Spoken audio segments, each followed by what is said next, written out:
I am not a native when it comes to technology. But I'm not a foreigner either. But I'm learning to adapt. So you can see people, immigrants who come to our country, and they isolate themselves. They never learn the language. They never learn the customs, the culture, right? And then there's people, the natives, they assimilate. So, but I've learned, right? And who do? I gravitate toward mentors, and many of them are younger than myself. My daughter is going to be 25 in a couple of weeks. She just says, "Dad, give me your phone. Give me this." I said, and sometimes it's just do it for me. Yeah. But I don't want that. But at some point, more than once, it's like, teach me how to do that. And I think the whole point of this conference is how we can help each other do that with a different gender. That's Pope Francis's catechesis. And if you haven't read his catechesis, just go to the Vatican website or just Google his catechesis.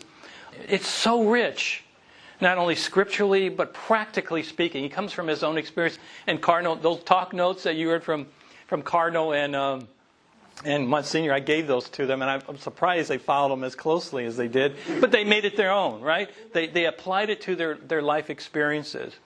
So anyway, so let's move forward because our time is precious, and I don't have an extended period of time. So let's go through each one of these three, and learn how we can. It's learning to walk in the younger people's generation, as also they're having to learn and to walk in ours through our experience. And it comes by listening to each other. We're quick to talk, we're quick to act, but we have to learn how to listen. So the first one is recognizing and affirming the charism in older adults. And these are opportunities to affirm God's presence through one's charisms and to call for the meaningful applications of that. And I'm not going to go into in depth with this, but I gave you a couple of handouts. So you see this little activity here? Barbara and Linda should be familiar with this. It's got a little tree and a little cross on it. And then you have this list of, these are basically an annotated version of charisms right here. Okay? Barbara and Linda, what I did in the two Senate officers, when they were elected last year in a new group. And I said, all right, they're my guinea pigs, they're my pilots. And we did we did this I think in 30 minutes. So we took this exercise. So this is for leadership. So, when I worked in youth ministry, I'm always looking for a few people who stand out. Parents, sponsors, young people. So those are the people I'm going to invite into these kind of conversations. That's what I did with Barbara. And, Barbara's now the president for 2 years, and some of the other officers. You just, by building relationships with them, right? Spending time with the seniors, you begin to notice certain people who have certain leadership qualities. And you just start those conversations, and Barbara, you ask them what did I get myself into? But I recognize incredible in Barbara and Linda and the other officers this year, because I knew I was getting to retire, and they didn't know that I was getting to do that. So I said, I need, like Jesus, right? I need to find disciples. He didn't just pick everybody. He went around and finally went you for his apostles, and he had an extended circle of discipleship, right? And for some, he said, he'd heal, and they said, I want to follow you. He said, no, you go back and do this. He didn't want them.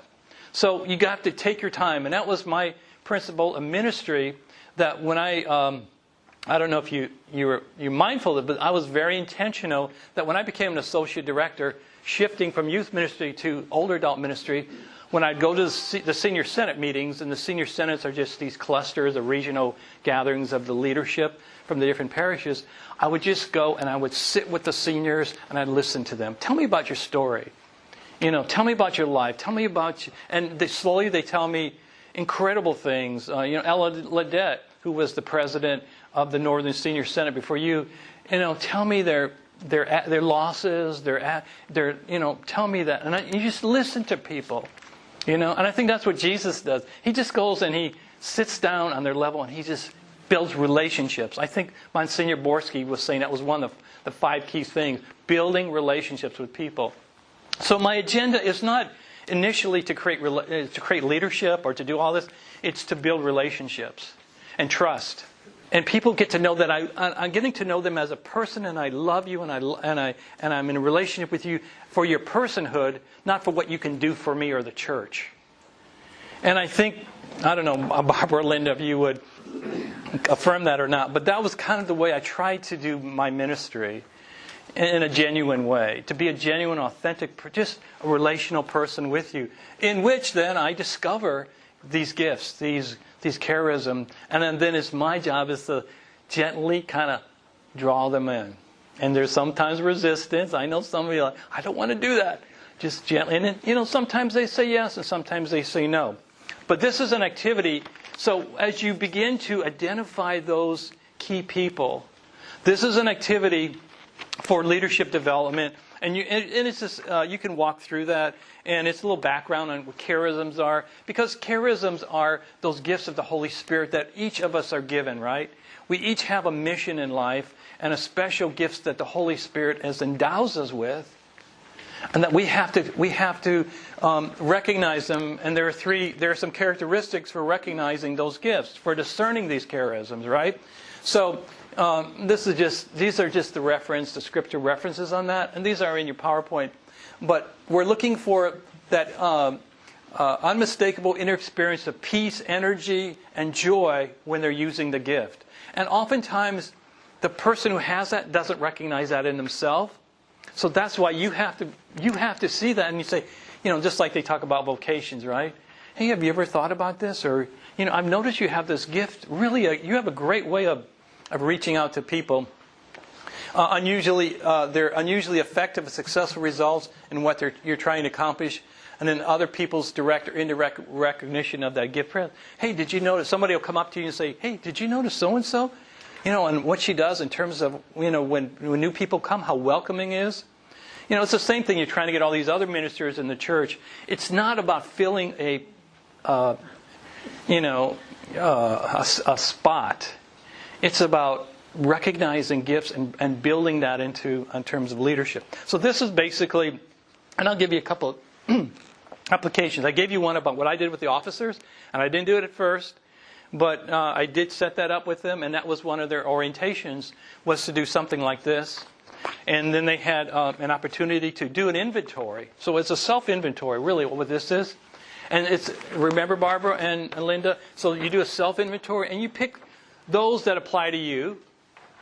Okay? So if I was doing this in this group, then, when we get to this stage and explaining what charisms are, because a lot of people don't understand what charisms are, right? They associate talents or gifts, and that's true. But the charism, and it gives a chance to do like a self-inventory. And then what they get to do is pick one or two at the most, and then share that with the group. Or somebody gets to share that about them in a group. Because like some of our officers, they pretty well knew each other. Some of you guys knew each other. So you could talk about the other person, the gifts, the charism that you recognize in them. So that's kind of a starting place. It's really an annotated list. So one example of this is, and I can talk about him because he's not. We have a third Senate. It's called the Southwest Senior Senate. But and I didn't bring the.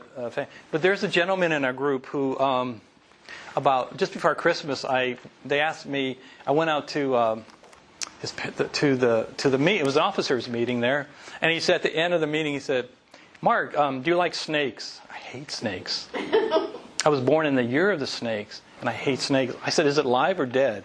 He said, "We're talking about something dead." He said, "I got a present for you." So he reached in his bag, and he gave me a wallet like this, and he gave me a belt. Now, the belt that I'm wearing is a belt he made for me a couple of years ago. But he is a craftsman, and that's one of the charisms on your list. He's a professional. He was a millionaire based on that. He made saddles for Willie Nelson, boots. I thought boots for Willie Nelson. I remember if you're old enough, Ann Richards when she was governor. Yeah. He was telling me.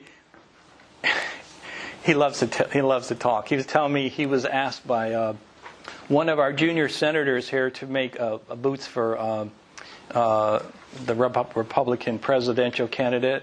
And he said, "No, I draw the line there." So he didn't do that. But in other words, this guy knows what he's doing. He learned that as a young person. And so we're working with him now. He expressed some interest of he wanted to, he saw the need for the young people who go to the youth conference every year, the AYC is called, Archdiocese Youth Conference, and they can't afford it. So we're working on some pilot plans with him to take this charism which he has and his gift to teach young people how to do some of these crafts, sell them, and raise money. So not just giving them money, but teaching them how to these skills. That's how he learned it as a child, working with.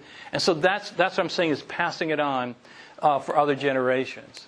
So that's just a simple application then of how to do that. Mark, on this leadership development, is the encouragement to try and connect their charism with maybe something that they can do within a group? Yes. So so the question is like, so as you begin to identify that gift, what would be some ways that you might be able to use that in ministry, or you as leaders, and say, we do have some needs in our parish, right? So maybe talk about how you connect those identified gifts to some of the needs. Are you aware we have this ministry or this need? We have a consolation ministry or a grandparents ministry, or we have whatever. Are you aware we have these different ministries that perhaps we could, or a prison ministry, that you would want to connect those with? So, because people don't always see the possibilities of the practical applications of that. Or you might have to sit down with them and think outside the box, like what we're doing with this guy. And, create something anew. It depends. And then some people, they get overwhelmed with too big of a project. So you want to start small and let it grow. Let that seed grow. But I think maybe going back and praying about those charisms too. Lord, I've identified I have these charisms of administration or faith or giving. How can I use this gift for the good of this community? Open the doors, open my eyes to see those kind of things. So it was prayer, discernment, coaching. You go back and ask, hey, I heard 2 or 3 seniors have this gift. And you have other staff people and you say, hey, can we use this for the good of the community? I mean, that's why I invited Randy Adams and Jeanette from the youth office because, particularly Randy Adams, he's in charge of Camp Cappy. So one of the things that I was working with Randy with is, he told me he's having trouble feeding, because they have a day school for the Catholic schools for, what is it called, like a science?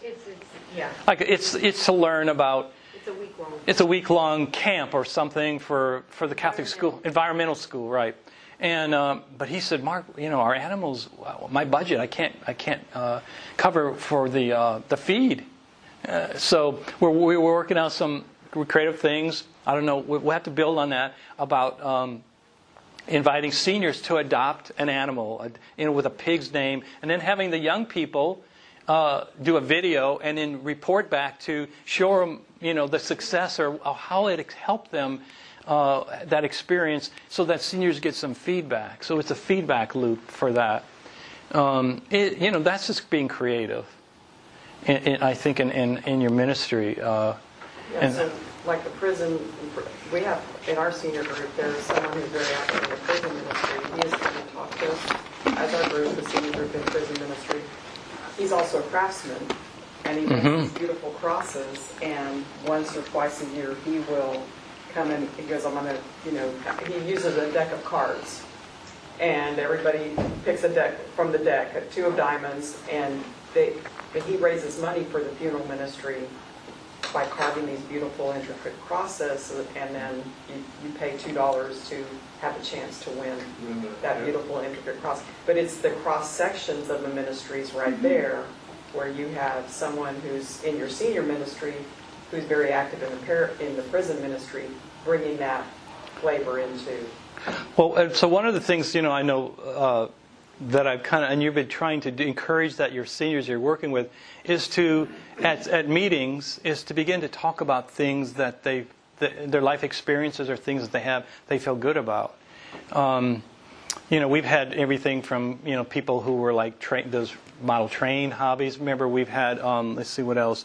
We had a gentleman. He's here today. Actually, he's in his 90s. Who he's writing a book, and his grandchildren and great grandchildren asked him. He was a Marine in Korea, and this was something that Pope Francis was talking about too. About how I think it was his father talked to him about war. It was around like World War I or things or World War II. I'm trying to think what it was. I think it was World War I. His experiences about what war is and the horrors of war and the stories. That's what Cardo and I think Monsignor Borski were talking about, to talk about those experiences, and young people are just captivated. So he created YouTubes. He's still doing it once a month. And that his grandchildren and and then they take it to school and they say, all my friends love your YouTube videos on the Korean War. And so he did a presentation at our Southwest meeting a couple of months ago, and it was very fascinating. And he's writing a book, and he's like, I think he just turned 92. Wow! So it's just finding those creative ways then to create those intergenerational. And every community has that. It's just opening your eyes and creating a little fostering of that. So how do we can do that a little more gently? Because I think one of the things I think seniors often becomes overwhelmed because you're asking them so much. Whoa, I'm going to step back. It's too much you're asking of me. So you kind of have to give them baby steps into that process. And one of the things, I gave you a handout, is on icebreakers.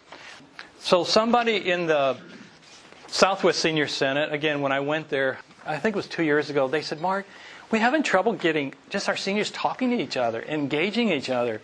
We come, they socialize, we play bingo, but it's kind of so superficial and there's not a lot of energy. So again, I use my experience as a youth minister. Icebreakers was always a popular thing, I think. And I know, Barbara, you've been trying this. So I said, I'll tell you what, I'm going to create for you an application. This is this other handout here. And this is just an intro page. You can read that at your leisure.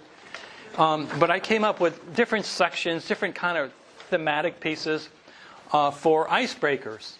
And just the guidelines, just for group sharing. And basically it's always in a group, share what you want to share. So I think the Southwest Centers had a little bit more success than the Central. When I think it was back in the fall, we did, or January, we did, not January, was it? A couple months ago, we did it on legacy. So what is something you want to leave to the next generation? Or bring an object that is of meaningfulness for you. Remember, Monsignor Borski talks about finding that which is meaningful in your life. So a safe place was saying, bring an object, maybe your grandparent gave you, your parent, that is meaningful to you, and share it. Well, why is this a value? And why would you want to pass it on to your children or grandchildren? So it's a safer place to get them to talk about something of value to them, that it's personal and they feel safe to talk about it. And for those people who don't, there were just as many people who said, I'm not comfortable talking about that. But some of the people told me after that meeting, you know what? They said, can I bring something to the next meeting? Or can I do that? So it stirred something up in there that they felt, well, I can do that. I thought you were asking something big, but I can do that. And who's modeling it? Their peers, right? It's not me. I could have done something. I could have done something, some song and dance that I know. But, and I'm that age, I could have done that. But it came from their peers, the people they knew, people they go to church with and stuff like that. But one of the things, I tried this with the group during the meeting, and then the idea was take it back to their own clubs, right? Their own, I don't know what they want to call them anymore. They don't like the term clubs anymore. We want to call them parish ministry, but that's what the term they've been using for years. And we have about 80 of them in the Archdiocese, 80 parishes who have these senior groups. And so a couple of the parishes took them back, and they came back and they said, Mark, you wouldn't believe, people could say, can we do more? So you just listen. It's all about listening to each other. Just listening to the narrative, listening to the story, listening to what they want to share, not necessarily making comments. It's just practice in listening. And inviting. And 1 minute, 1 minute, that's all you get. This is not a 10-minute exercise, a 5-minute. So keep it small, keep it short. And maybe the next couple meetings, maybe somebody wants to share a special ministry for 15 or 20 minutes. But this is just like an icebreaker. It's just to get them feeling comfortable and trusting that I can say something meaningful and valuable to me. So I have different, you have to find something here in the list that connects with them. I have one, childhood and personal interest reflections. The safest things, a favorite restaurant I had when I was a kid. That I enjoyed eating as a child. Everyone, food is such an important thing to people. So those are safe ones, right? Start off with something safe. Can you think of a favorite restaurant you had as a child? It may be in existence today or it's not. Well, just name one. A favorite restaurant you had. You could take all of these, and if you still have your parents alive, have them do a video on each one of these topics. Exactly. For your children. But how about for yourself? For myself, because I'm going to be crying. Well, I've lost both of my parents, but I have a 95-year-old mother-in-law, and I would love to have her talk about these things. So they don't talk a lot about it. So think of those, maybe for yourself, what are you comfortable with? I like to keep something really superficial and safe to start, because people can talk about a favorite restaurant, A lot of favorite restaurants are they're closed, right? Yeah. Since we were kids. But you know what? They're meaningful because other people remember them, especially if you lived in a Houston community. So there's a whole list there of just kind of like childhood or personal things. And then you can go a little deeper then. So then when you go on a faith, religious one, I probably usually wouldn't start there, because now you're asking people to share something a little bit more private or personal. But again, the whole purpose of this is share what you're comfortable sharing and don't share what you're not comfortable sharing. That was always the principle I used in ministry, in youth ministry, because, you'd go to these retreats and these kids would just, they were moved to share a lot, but then guess what? They realized they had shared this stuff that was very interesting, and they were afraid that other people would go around. And you could say, we have confidentiality rules, but they're kids, they're teens. So, you want to keep the rules safe and protective, and share what you're comfortable sharing, and we don't want to hear what you're not comfortable sharing. We don't want to hear that, and somebody abused you or all that kind of thing. In fact, I would tell young people, I don't want to hear those stories. If you want to share those stories, come see me one-on-one to do that. Other people, they get so shocked from that kind of stuff too. But they need a space to share that, but not in the large group. So there are some other things there. Share reflections for the present or future. If I were the president or the mayor for one day, or I was the pope for one day, it's kind of it's an imagination thing. That if we had a little bit of power, a little bit thing, what could we do? But the ladies, I know a couple of the ladies came back to the meeting and they said, Mark, wow, we had fun. It engaged people, and now the energy in our room is a lot more. I know, Barbara, you're still working on things like that. Keep plugging away. I think eventually, you're going to see some success with that. So any questions with that? I'm going to move on to the last part. So, really what we're trying to do is value the dignity of older adults, the long view of life. That is the gift that they have, right? Whether for yourselves or your parents, you know that they've been through it and they made it somehow. They persevered, and that's a gift that they can share with the younger generations. They have patience and perseverance and long suffering and sacrifice. And that is the roots of our tree that we want the other generations to have. And that's the hope that we're trying to give them. So this is just kind of what I just had said, engaging older adults. Try to get from a personal narrative, a personal value. And, one thing I value that I would like to pass on to the future generation is, can you think off the top of your head, if you could pass on one value or something that's not a material thing, what is one thing you would want to pass on to your children or grandchildren or to the next generation? Respect for others. Okay, respect for others. Honesty. Your heritage, your cultural heritage or something like that, or your whatever that is.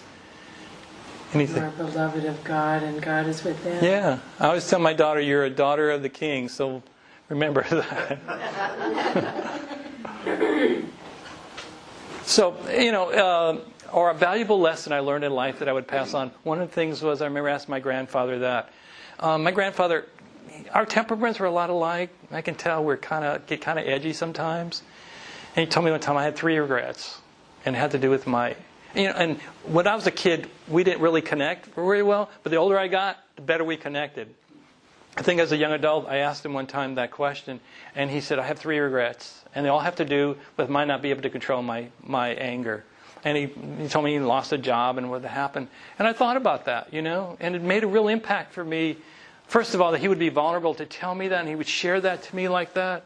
And then we talked about, how could you deal with that so that I can grow in that virtue of patience and honesty and through that, So it becomes an opportunity for conversation.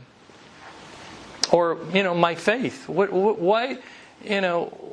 is one gift in your faith that is so valuable that you want to pass on to your children or the next generation? I mean, some of the grandparents, right? They're the ones doing that, and they're the ones worried about it because for whatever reason, their parents, something's not happening, right? For whatever reason, right? And a lot of you know those stories, and it's the grandparents who take that on to do that. So this intergenerational engagement, this was something I was really involved with about 25 years ago in ministry. Every parish has opportunities, starting points, and that's for you to kind of discern what that might be for you today. So maybe we've got about 10 minutes left. We'll just I'll just flesh that a little bit. Community service projects, Lenten fish fries, Grandparents' Day, ministry internships, mentoring, community talent shows. Let me just take one. So, for example, Hurricane Harvey. So there are 3 things you have to do for any of this. It's the whole RCA model where the right for Christian initiation, you prepare people for the sacraments, okay? You experience the sacrament, right? And then you have mystagogy, where you reflect on how you experience God's presence in your life. So it's the same thing. So Hurricane Harvey, we had this. So our community said, how are we going to respond to? You remember that? It was all the flooding and stuff. And so the Hispanic community said, well, how about if we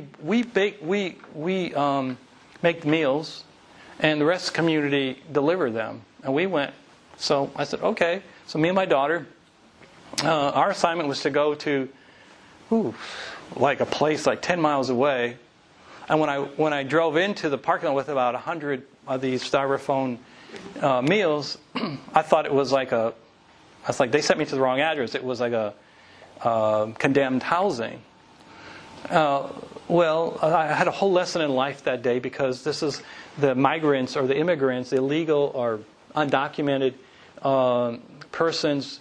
As we settled, and I think they kind of like recognized we were safe, they came out and they were living in horrible conditions, but they wouldn't say anything because they were afraid of law enforcement.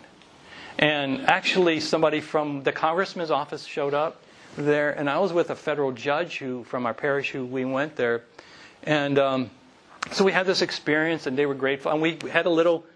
If you need to come to our parish, our home parish was Corpus Christi Parish, English and Spanish. We gave out a little tracts for that. This is who we are, and come see us. We'd love to have you. It was a great experience. But what didn't happen was mystagogy. So we had young people, teenagers, all generations. We never talked about where we found Christ serving the most needy. So that's always we could have just read the visit, where did you visit those in prison? We could have done that as a community. We prepared for the experience. We had that experience. And then how did we find Christ in that experience? It was a powerful experience, and we missed that opportunity. So I just think in every community you have opportunities, things happening that you can look at to do. And you have this. I gave you a lot of things where you shared milestones. I mean, people are retiring, people are graduating. Why not have an opportunity to talk about what is that like? People are losing loved ones. I mean, here are 7 different or 8 different things where you can have involve older adults. And I'm sure Jim, talk to. Let's go see Jim in his booth over there. I'm sure they've got a whole ministry and a whole group of ideas in the grandparents ministry that he can help guide you on some of those kind of things about. So we've got 5 minutes left, and I did want to. Are supporting young people's spiritual growth. But it's not just giving them money. Use them as confirmation special speakers. Talk about the gifts that they've received. Talk about, bring them in and just have a, 10-minute sharing. What's their favorite saying that helped them grow through life? Things like that. So, anyway, let me just kind of end here with this with our. What are some ways in your parish, kind of as you heard this today? What are some things in your parish life that you think you could intentionally include some of the gifts, or what are some ways that you could be more intentional to strengthen the gifts in your circle of influence? I mean, that's Stephen F. Covey's all principle, right? Just as Jesus, right? Jesus didn't try to. He had a circle of influence, and he spent time with those people. So with the people that you know, whether it's 2 people or 3 people in your ministry or in your community, how could you be more intentional, do you think, in welcoming or engaging the gifts of older adults? I think that personal invitation is imperative. Yeah. Cannot do it on an email, text, whatever. And when the personal invitation, just be ready to spend 15, 30 minutes talking about it. It's not a quick, because that's how I got involved. Okay. Sometimes it starts with just, have you ever considered or have you Yes. ever thought? Yes. And then Because if you hit them head on, you're going to probably get, no, not me. But when you start saying, I've noticed that you've got this very good gift doing this. Have you ever thought about, taking over doing communications? What? Those kind of things. Lyman acts don't actually. oh, absolutely. And Jack has been it for a long time. The most effective way to get a reluctant man is to ask him in front of his wife. Or